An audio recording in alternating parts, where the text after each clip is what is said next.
Welcome back, guys. I hope your day is going pretty good. I can't complain. It's a sunny day out. It feels amazing, not too hot or cold, so I'm doing just swell. But one thing I wanted to talk about today was just loneliness and um, about the challenges of going to a new place or being in a different environment and um, just really having the time to better understand yourself and better understand the area that you're in. And so, to start off, we live in the most connected generation, yet people feel more alone than ever. So while just taking a stroll today, one thing I noticed is just, a lot of people are really just by themselves. People are just so isolated from just friends and family and just, the list goes on really.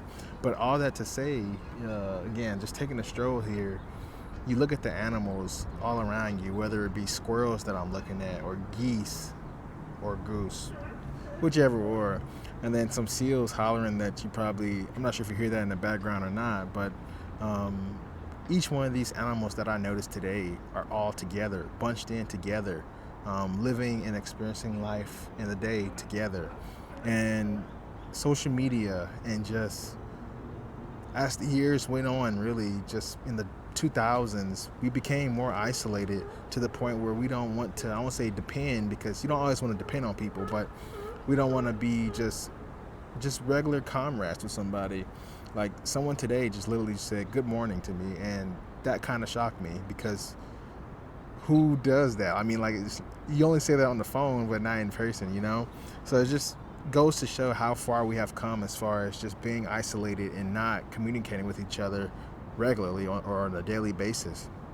And so phones and social media really create our attention, and that's what grabs us. And for that reason, we don't really have a connection. We have a connection online with all these different influences and all these different things popping up on our phone, but we don't have a real life connection with someone in person or real life connection with a group of people that we need to probably be associated with even more to help us improve, develop, and really get to our goals in life. And so, followers, likes, and validation cannot replace those genuine relationships. There's nothing like having someone on your side. There's nothing like having someone to have just bounce an idea off of. You need good people in your life, and so for that reason, many people fear silence because it exposes emptiness, insecurity, and lack of purpose. And for me, just moving to this new area, I've always been more of a homebody, just a person that kind of stays to themselves and just do his own thing. I'm not always with the cliques and going out to drink and whatever else. I want to live a God fearing and God purpose life. So you have to kind of disassociate yourself from those different areas. And so, for that reason, finding friends and finding a group of people is harder than, maybe someone else for me. So, and I'm very picky too, and that's one good thing that you may have to be and do in your life is just be picky. Understand that whoever you bring in your life is gonna be, whether they're gonna be an advocate or they're gonna be someone who sucks your energy dry. And you don't want someone who is just bickering about the same old thing that you did yesterday. Focus on tomorrow. It's about building blocks for you to be better for yourself and for them. So cut off the fat and just move on forward with the people that you know that can help improve your day-to-day life and habits. And going back to just being alone is more physical, whereas loneliness is more emotional and spiritual. When you think about being alone, I'm physically alone in this area right now. I'm physically alone in this park.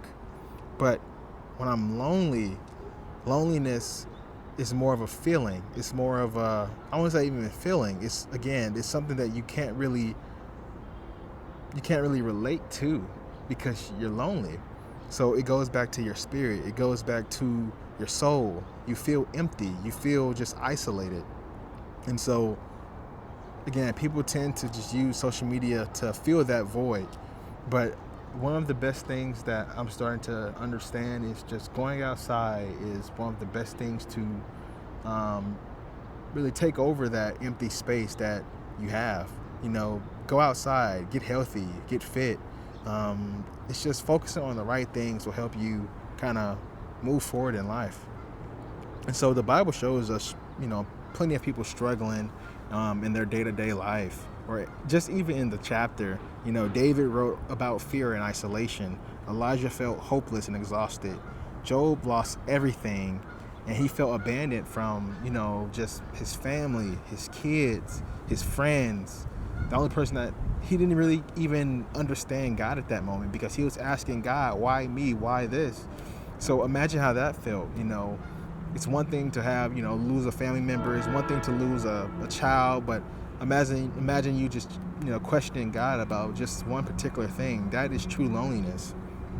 And so Jesus Christ himself, they hated him first. So why won't people hate us? So it's just like he felt betrayed from his friends and just the world, really. So in the scripture, anytime that anybody went through those different areas and predicaments, wilderness and isolation often became places for transformation for, just your mind, transformation for your body, transformation for your spirit, transformation to get closer to God. So don't stress about being, not enough for not enough for God, or don't stress about, just being in this certain area, in this certain time period, even though you're ready to go to the next movement of your life. Be calm and be patient, because God often spoke to people away from crowds and noise. When things get quiet, when things start to feel more dim, that's when you need to get closer to God. Take him along for your walks. Take him along for just even going to Walmart. Do anything possible to get closer to him when you feel that certain loneliness or abandoned feeling.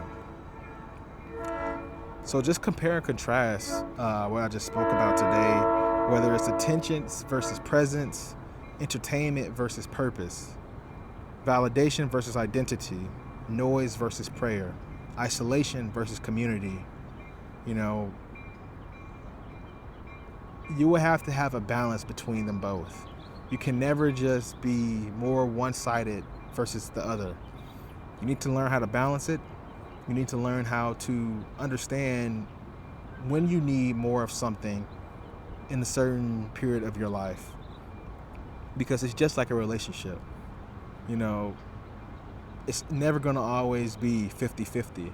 Sometimes it's going to be 75-25. Sometimes it's going to be 50. Well, I just said 50, guys. Sometimes it's going to be 60-40. But, the world overall, just to close it, guys, the world overall just teaches us distractions.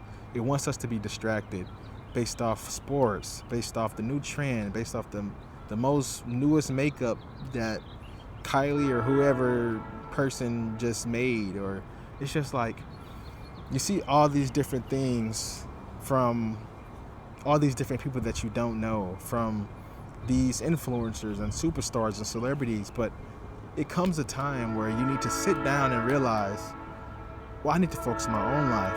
I need to start making transitions to be that person I want to become. So just focus on God, and during those quiet times, get out and see what God has created, because he can create something in you just like he created something that you're seeing. So just keep going. And just to close, guys, I just want to say thank you for getting this far in this video. If you made it, like, subscribe.